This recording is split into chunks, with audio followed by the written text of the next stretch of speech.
After learning that I had suffered a miscarriage, Nicholas flew back from Europe overnight. He no longer gave me cold looks all the time, nor did he casually bring up Leila without a care in the world. He even started checking in with me every day, despite the fact that it was something he used to hate doing the most. But now, I could barely wait to avoid him. That night, I used working overtime as an excuse and went to a restaurant I had been looking forward to for a long time with a friend. While we were eating, my friend noticed that I had glanced at the little girl at the table beside us several times and casually asked, "Are you not planning to have another child?"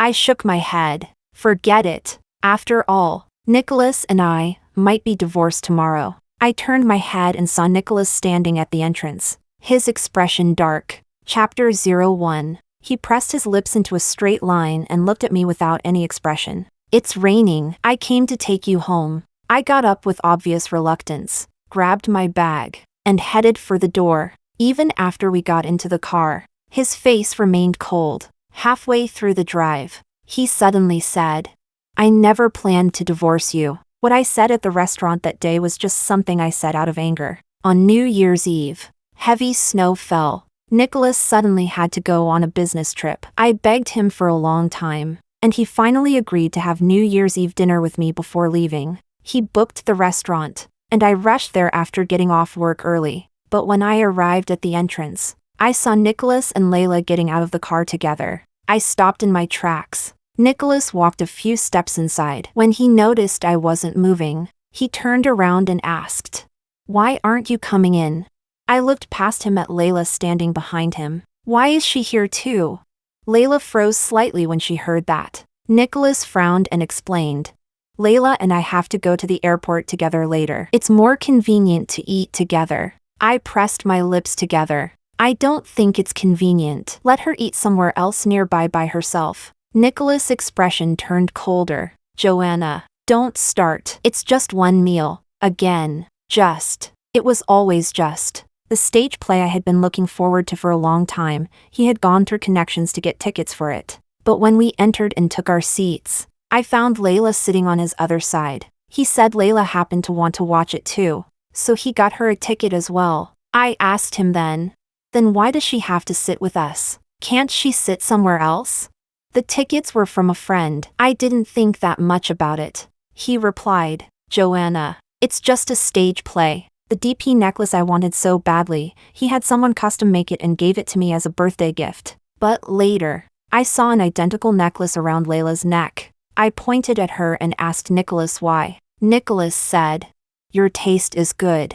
So I had them make another one. Leila lowered her head awkwardly and smiled at me. "If you don't like us wearing the same thing, then I won't wear it anymore." With that, she raised her hand and tried to take it off. Nicholas stopped her. "It's just a necklace. Joanna isn't that petty." I turned cold. I never wore that necklace again. 2 months ago, Nicholas and I had planned to go camping together to watch the meteor shower. When I opened the passenger door, I saw Leila sitting inside. At that moment, my breathing almost stopped. I turned to Nicholas and asked, "Why is she here too?"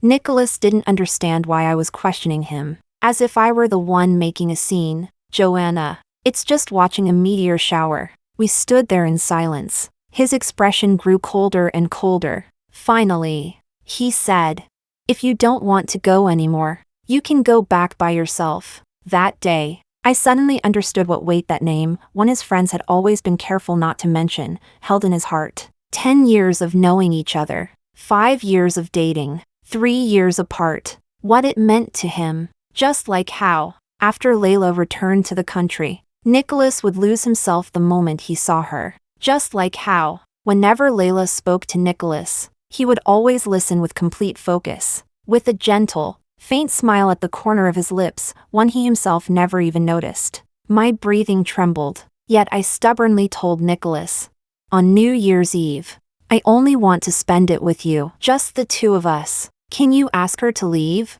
Nicholas was silent for a moment before saying, "Joanna, it's just New Year's Eve. It's nothing special. Don't be so dramatic. Besides, the truth is, I'll be spending the night on the plane with Leila." I froze completely. After slowly letting out a breath, I asked softly, So she likes getting involved in our relationship this much. Does that mean in the future, when the two of us are sleeping, she'll have to sleep between us two? Joanna! Nicholas cut me off sharply. Leila's face instantly turned pale. Nicholas frowned tightly, his expression completely cold. How did you become so petty and say such hurtful things? I won't hold today's matter against you, but if there's a next time, Joanna, maybe we should get divorced. Chapter 02. After saying that, he took Leila and got into the car. There was no New Year's Eve dinner. He didn't even look back at me. The last words he left me were, "Eat if you want to. If you don't, go home and calm down by yourself." I stood frozen at the entrance for a long time. It wasn't until a restaurant staff member came over and asked if I needed help that I seemed to come back to my senses. No, thank you. Then I turned around. I didn't notice the slippery ground beneath my feet and fell. A sharp pain instantly tore through my lower abdomen. By the time the restaurant staff sent me to the hospital, I was barely conscious. The emergency contact listed was Nicholas. The call was made again and again. No one answered. The final call was rejected directly. The medical staff looked at me with complicated expressions and asked if I had any other relatives they could contact. Covered in cold sweat, I lay on the hospital bed and slowly shook my head. The next day at noon, Nicholas called. "Did you need something when you called yesterday?" I lazily looked at the clouds outside the window. That morning, I had already seen Leila's post. She had arrived in Europe. She wrote that it was still the same scenery, the same people as before, as if nothing had ever changed.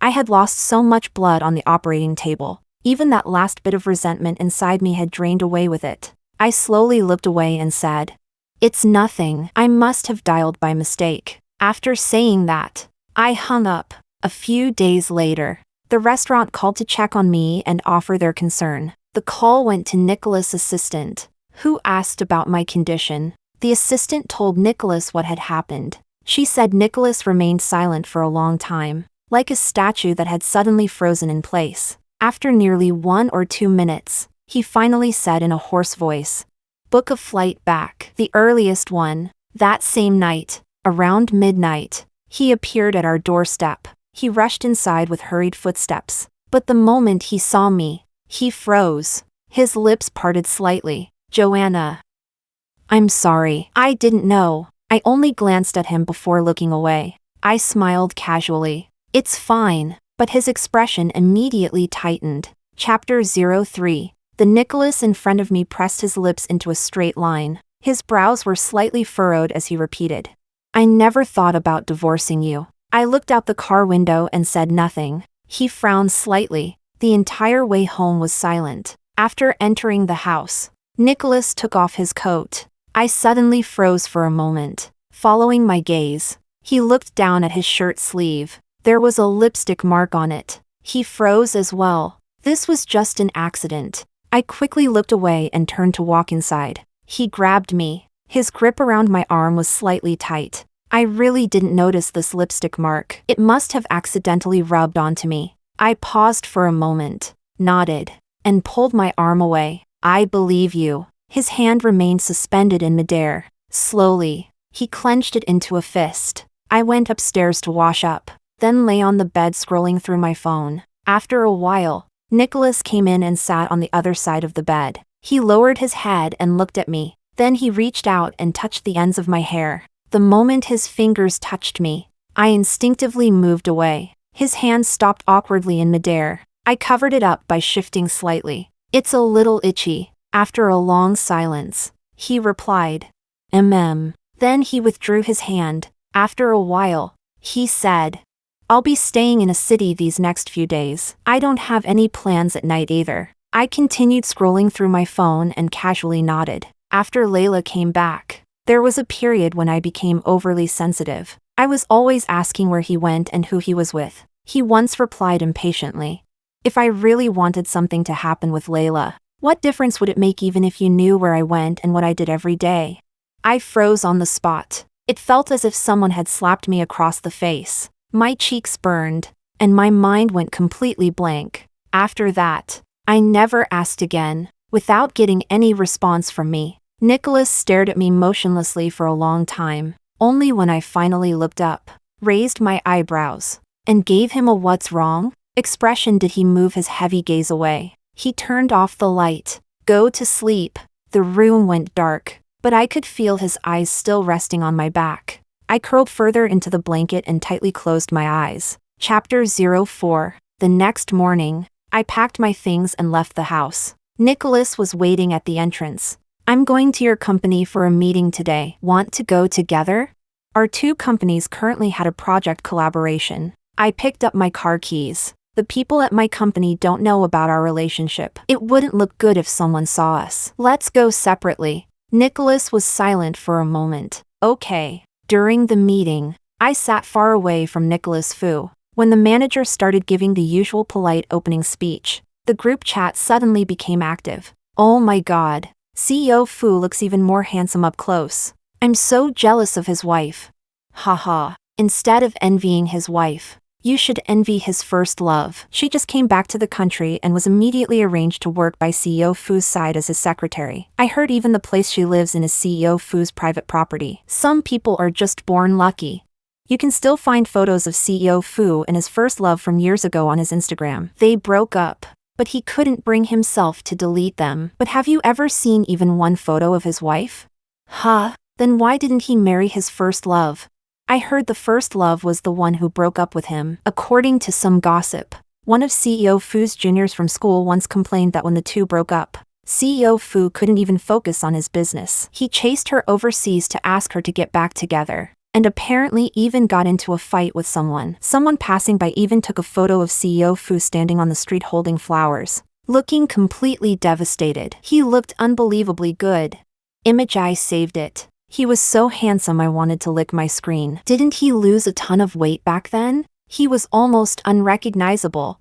Then less than a year later, he got married. Maybe he was heartbroken and just randomly found someone to marry. But who could ever forget such a passionate past? The moment his first love returned, she became his personal assistant again. Those who understand, understand. Those who understand, understand. I put down my phone and turned to glance at Nicholas, who was talking with the manager. For a moment, I lost myself in thought. So he had once experienced such a passionate love. He would fight with someone without caring about his image. He would lose his composure and chase someone overseas. When Nicholas and I were together, we occasionally argued too. He was always calm, calmly watching me get angry, calmly telling me to settle down. "Joanna, acting like this won't solve anything. Wait until you calm down. Then we'll talk." Once, I was so furious that I said to him, "Then let's break up." He only froze for a moment before saying,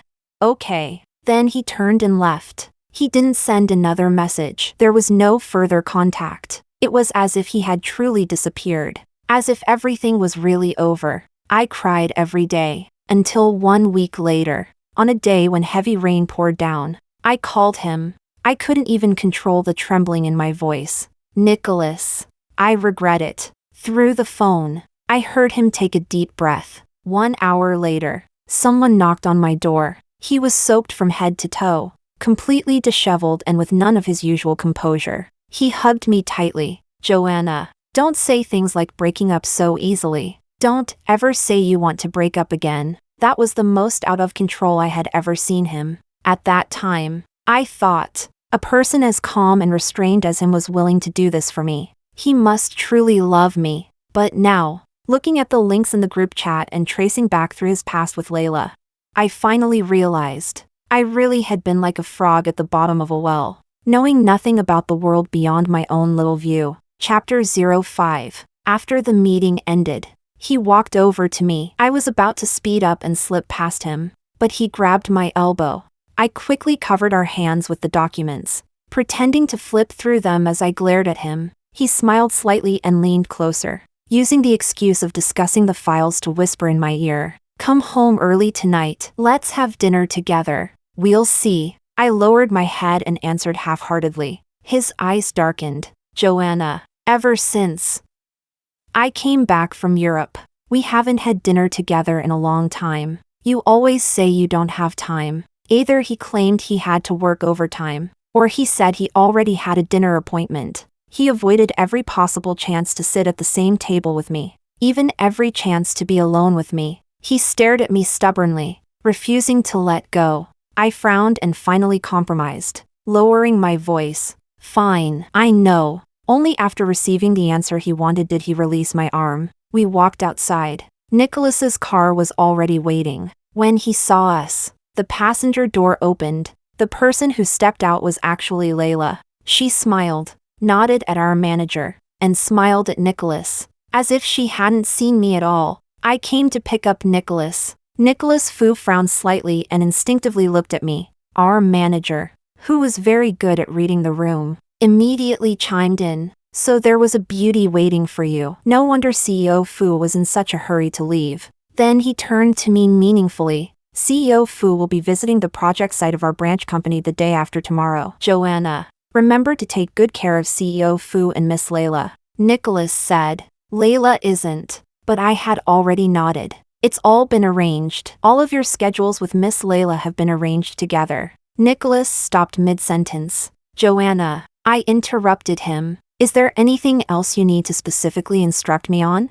Nicholas looked at me silently. It wasn't until Leila called out to him that he finally got into the car with a cold expression. I withdrew my gaze and turned around. I deliberately stayed at work for another hour before leaving. On the way home, I even intentionally took 2 extra detours. By the time I arrived, it was already late. Nicholas had probably grown impatient waiting and eaten dinner by himself. But when I opened the door, I saw an extra bouquet of roses on the dining table, with 2 candles standing beside it. The dishes had already been neatly arranged, and Nicholas was sitting at the table, waiting, hearing the sound. He looked up. I stood at the entrance. Why didn't you eat first? He stared at me for a while before finally speaking. Joanna, did you forget what day it is today? I froze. Seeing my expression, the corners of his lips tightened slightly. Today is the day we decided to get married. I fell into a daze for a moment. That day, I had held up a ridiculous ring made from a Coca-Cola bottle and proposed to him. He had told me that proposing was something he should have done instead. After thinking about it, I had said, then from now on, every year on this day, propose to me all over again. Chapter 06. This was our 2nd year. I fell silent for a moment. Back when he was still in Europe, I had already deleted all the reminders from my phone calendar, so my phone never notified me, and I hadn't remembered either. Nicholas said, It's fine if you forgot. Ask Auntie to heat up the food. As he spoke, he stood up and went to get the decanter. I walked over and stopped him. Forget it. He paused and lowered his head to look at me. Nicholas, forget it. The knuckles of the hand holding the decanter stiffened slightly. What's wrong?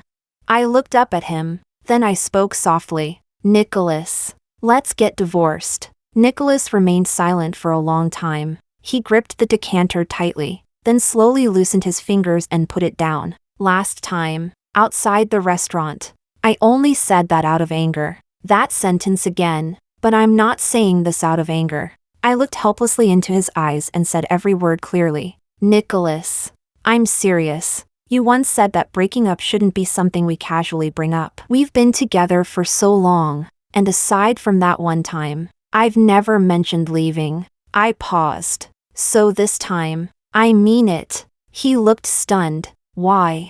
Is it because of Leila? Nothing ever happened between us. I really only see her as a friend. If you still can't accept it, tell me what you want me to do. His voice lowered. Don't joke about divorce. I was quiet for a moment. I'm really not joking. I've already found a lawyer. Are you free tomorrow? I'll have my lawyer go to your company. He took a deep breath, his chest rising and falling. I don't have time. Then tell me when you do. I'll schedule it in advance. Anger appeared on his face. Why exactly? He asked. Because of Leila, or because of that child? I didn't want to mention that child. His eyes slowly turned red. I really didn't know you were pregnant. His voice tightened. If I had known earlier, I wouldn't have left you alone in the snowstorm. I wouldn't have abandoned you outside the restaurant. Joanna, I really regret it. A layer of tears gathered in my lowered eyes. After a moment, I steadied myself and asked, If it hadn't been because of that child, would you not have regretted it? He froze. That's not how it is. As he spoke, he reached out to grab my wrist. I avoided him. I don't want to keep comparing myself to another woman. I don't want to constantly live in fear and anxiety, and I don't want to keep loving someone who doesn't love me as much as I love him. I'm not that forgiving, and I'm not some saint. His voice became low and urgent. But I love you. I love you so much.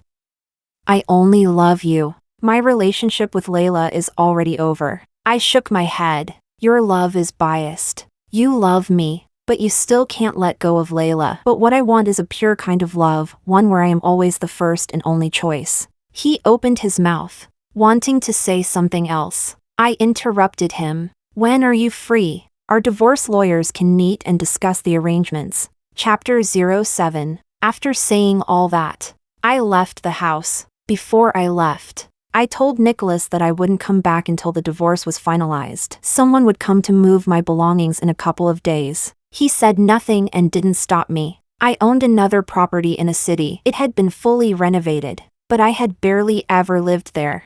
I had originally bought it as a temporary place to stay whenever something came up. Now that I moved in directly, it was actually quite convenient. As for Nicholas's visit to our branch company's project site, I handed the arrangements over to someone else. A colleague said over the phone, Nicholas only brought his assistant. He didn't bring a secretary with him, and he even asked why you weren't there. I told him you had transferred the project to someone else. He seemed a little unhappy. What do you think he means by that?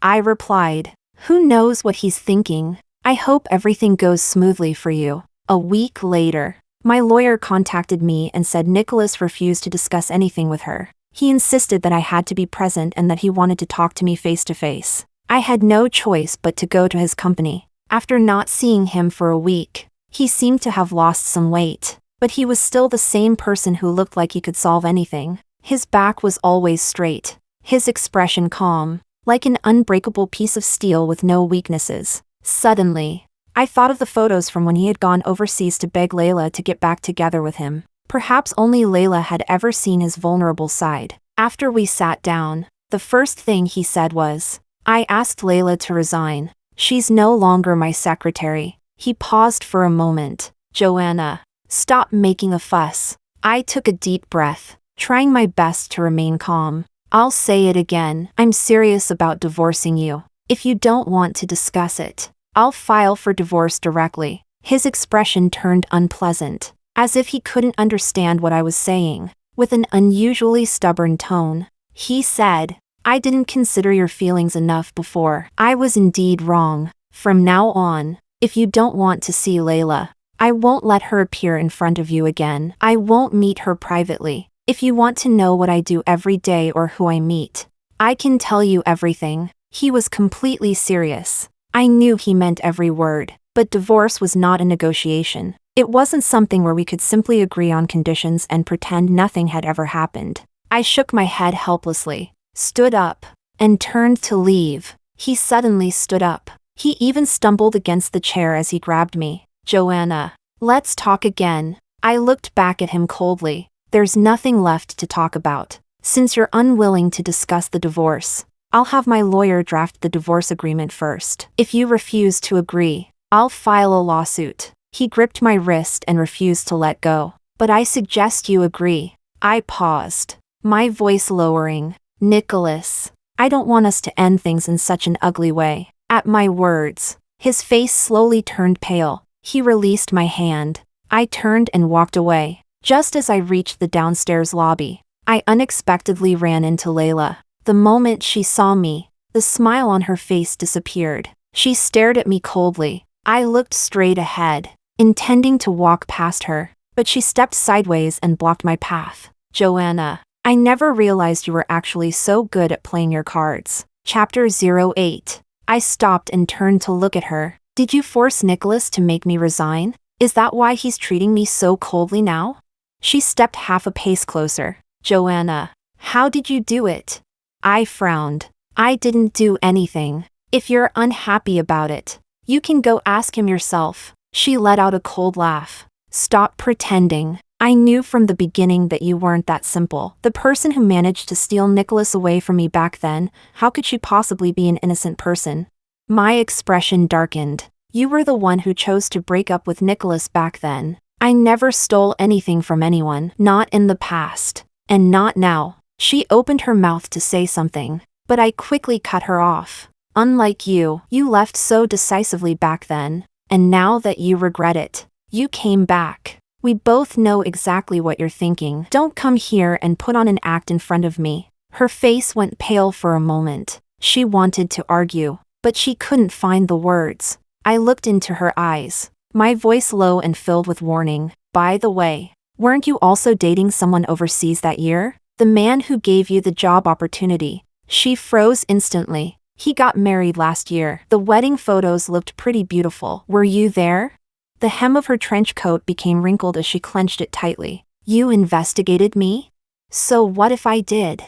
I asked back. That day, after seeing the photos in the group chat of Nicholas being completely devastated over her, I deliberately looked into the reason they had broken up back then through various channels. At that time, Nicholas's business had been sabotaged, leaving him under investigation and questioning by the authorities. His company was thrown into chaos, and everyone was living in fear. It was during that period that Leila received an excellent job opportunity overseas. She decided to leave the country and broke up with Nicholas. I also found out that during her time abroad, she had actually been in another relationship. The person she dated was the very man who had offered her that overseas job opportunity. And when that man got married last year, his bride was already pregnant. She stared at me intensely. Joanna, you, what? I looked at her expressionlessly. I'm just curious. You left so decisively when you broke up with him back then. Now that you've come back, is it because that man dumped you?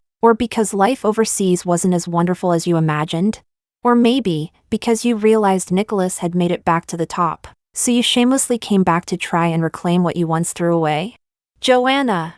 She shouted and raised her hand toward me, but that slap never landed. A hand reached out from behind me and grabbed her wrist tightly. The force was so strong that her entire body was pulled forward, making her stumble half a step. Nicholas's voice came from behind me, low and cold. Leila, what are you doing? Chapter 09. Leila's expression changed instantly. Her voice turned sharp and full of grievance. Nicholas. She was the one who insulted me first. I know what kind of person Joanna is. Nicholas interrupted her. She wouldn't attack you without a reason. A look of disbelief appeared on Leila's face. You trust her that much? You've only known her for how long? And you trust her instead of me?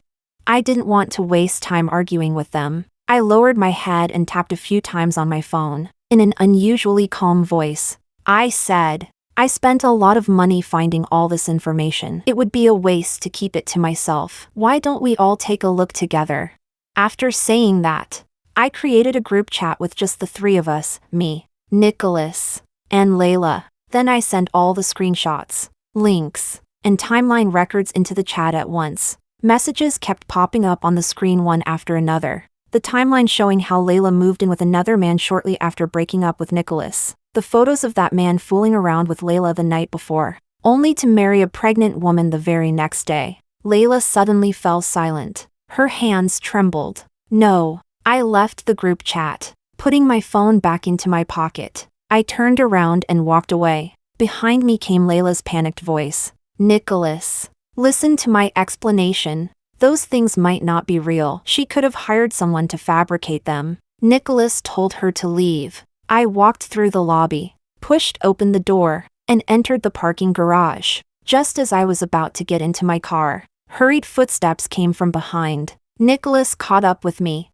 The moment I opened the car door, he pressed one hand against it. He was breathing heavily. Joanna, don't go. It wasn't me who asked her to come. I ended things with her a long time ago. I only see her as a friend. I turned to look at him. You and she are friends too. Would you have asked me for a divorce because of her? Would you have left me alone outside the restaurant on New Year's Eve because of her, telling me to go home and calm down by myself?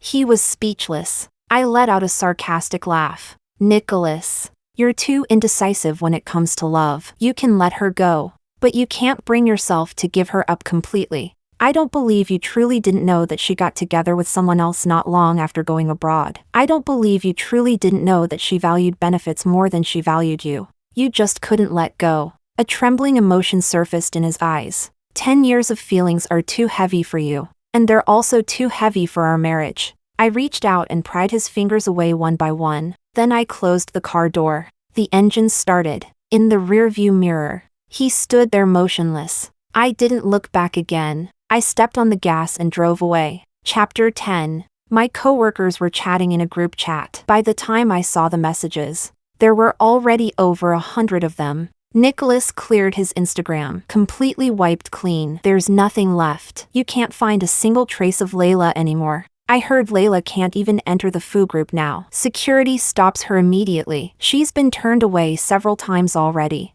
A string of reaction stickers followed. Men really are heartless. When they love you, they'll protect you even if the sky is falling. When they stop loving you, they're the first ones to bring the sky crashing down on you. After a few more messages, someone replied, "Come on, it's not about being heartless." Leila was the one who threw herself into becoming the other woman. She brought this on herself. I closed my phone. The screen went dark, and I didn't continue reading. Early spring was approaching, but the temperature was still unpredictable. Near the end of work, a strong wind suddenly picked up.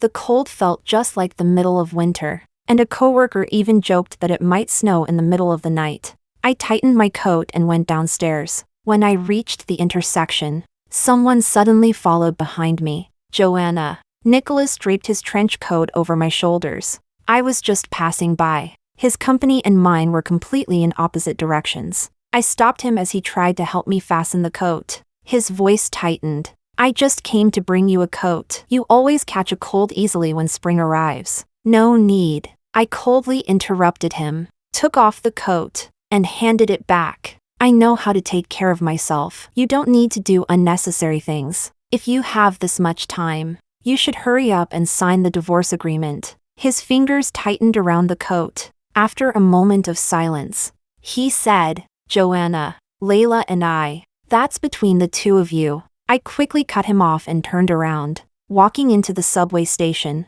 The next evening after work, the sky was already completely dark when I got home. Only after walking closer did I see someone standing outside the door. Nicholas was leaning against the wall, holding a thermal bag in his hand. When he saw me, he straightened up. "I came to bring you a late-night snack. I saw your post saying you were working overtime, so I asked Auntie to make some soup and brought it over." I stood several steps away from him and didn't move. Whenever I worked late in the past, I was used to asking Auntie to make some hot soup first. Corn and pork rib soup, or lotus root and pork bone soup. After drinking it, my whole body would relax. But I shook my head. "No need. If I want soup, I can hire an auntie myself." His fingers tightened slightly around the handle of the thermal bag. "Are you not busy?"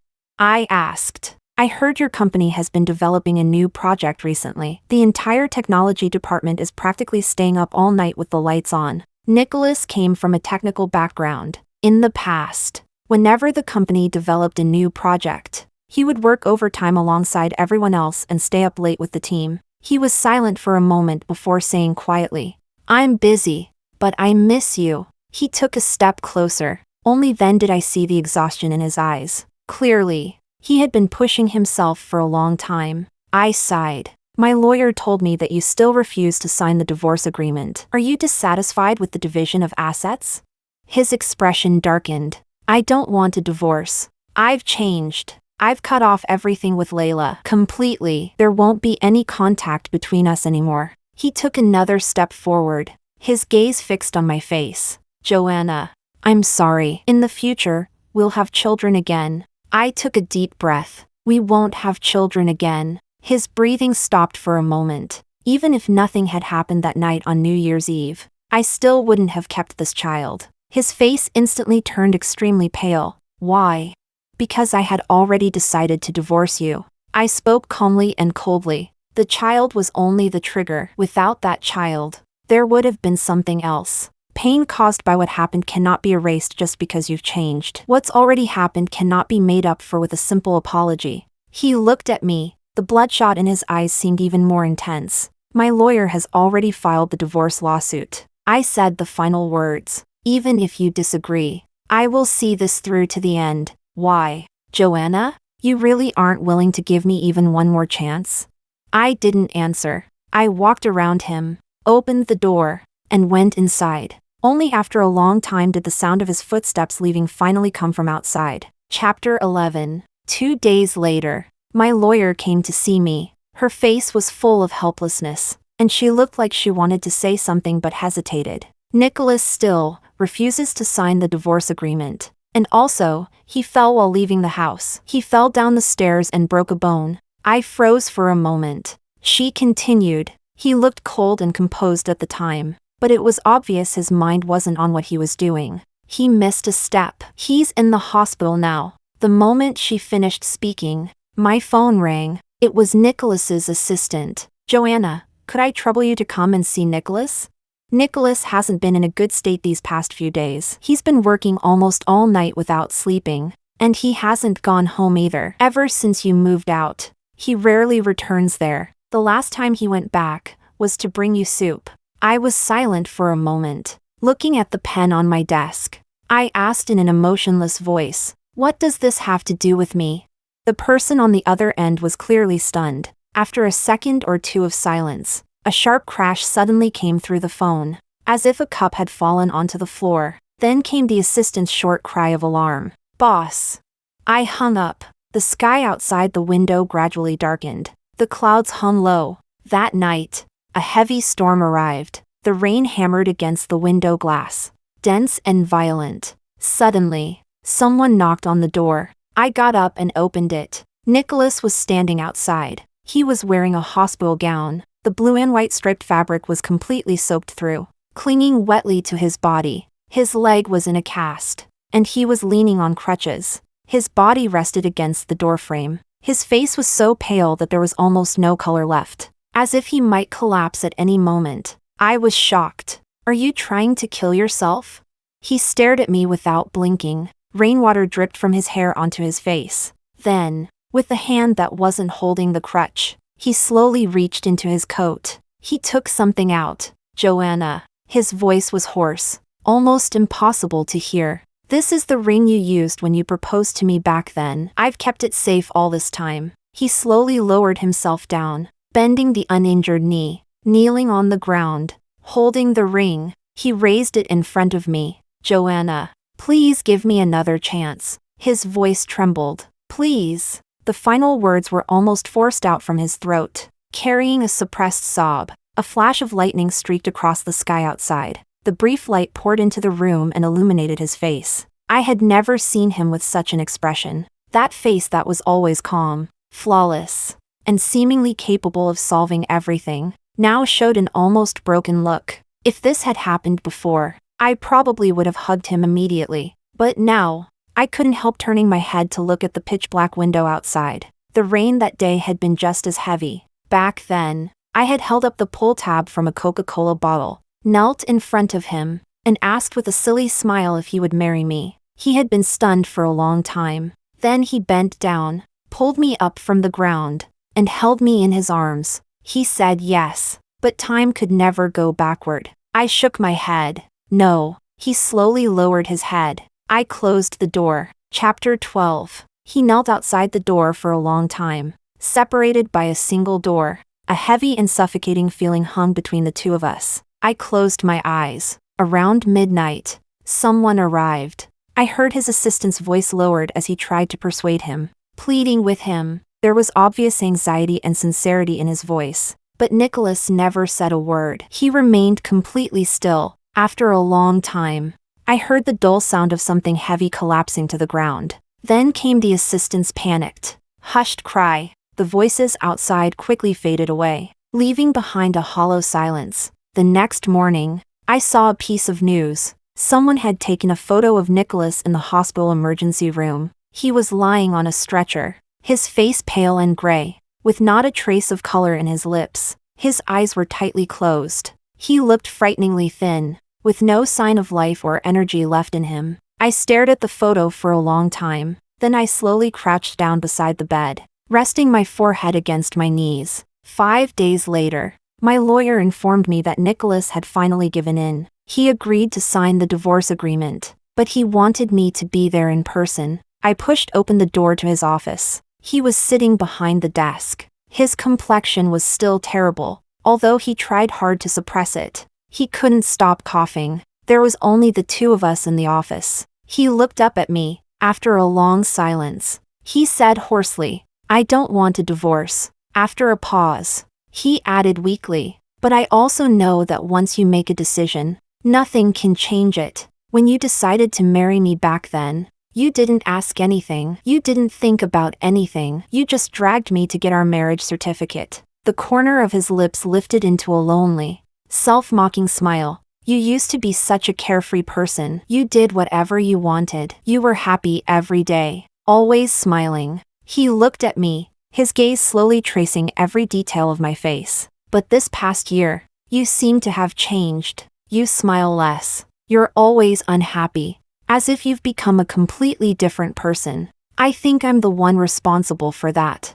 I'm sorry. Since you've already decided to let go, I shouldn't keep holding on to you. I should set you free and give us a dignified ending." He opened the document and signed his name on the last page. I said nothing. I took the pen and calmly signed my name on the other side. We agreed on a time to go to the civil affairs office. He stood up to see me out, but when we reached the door, he suddenly stopped. "Joanna." I turned around. One hand rested on the doorframe. The light in his eyes was dim and unreadable. "Later, if we meet again someday, would we still have a chance?"